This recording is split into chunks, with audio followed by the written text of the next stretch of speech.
But still on other issues related to business, government has given the assurance that the proposed revenue measures outlined in next year's budget will help address mobilization challenges. The country has in recent times struggled to raise the required revenue to finance government's expenditure, leading to concerns about recent policy measures proposed to address the revenue situation. But the Minister of State at the Finance Ministry, Charles Edubuahin, insists things are going to change with the new tax measures, which include the e-levy. Take a listen to him.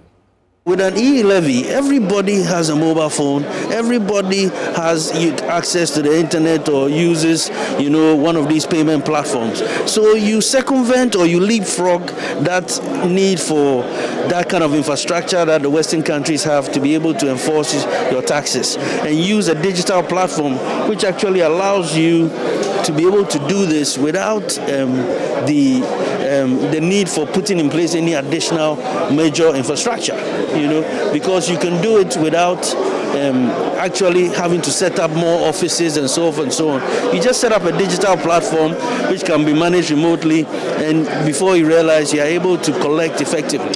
Yeah. See, and it also is very transparent, so you know exactly how much you're collecting. The probability of leakages is very minor, and so it becomes a very efficient way to do it. Oh, no, but there are concerns that we want to encourage people going digital. Yes. Any form of levy or tax could be a disincentive. What do you say about that? To be honest, we started looking at this 4 or 5 years ago, and that was the concern at the time, and we really appreciated it because it made a lot of sense then.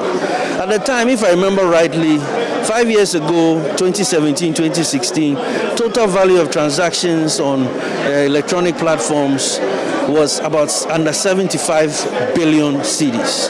Today, last year, the area ended at 500 billion. This year, projections are putting it at somewhere about 800-900 billion of transactions. That shows you that we've had 10%, 10 times growth in 5 years. That's phenomenal growth. If you look at also the number of mobile money subscribers, essentially, we are now at about 17 million mobile subscribers. In fact, the growth of mobile subscribers has got to the point where now you can see the penetration. That tells you that this is now a mature market. It's no longer a startup where it is an option. It's almost become a way of life. In fact, when you ask most people, they'll tell you that now they are more likely to send money on a digital platform than give somebody cash or write a check. Checks are almost dying, and so we feel certain that given the convenience that this provides, digital transactions provide to everybody, the payment of 1% or 1.75% on a transaction will not deter them from this, because it's still cheaper for them to send money to their carpenter or to their help or something in another town than to take a taxi or take a car, pay for fuel, and go through that journey and the time spent. So the convenience factor that we have by being able to do digital transactions cannot be underestimated.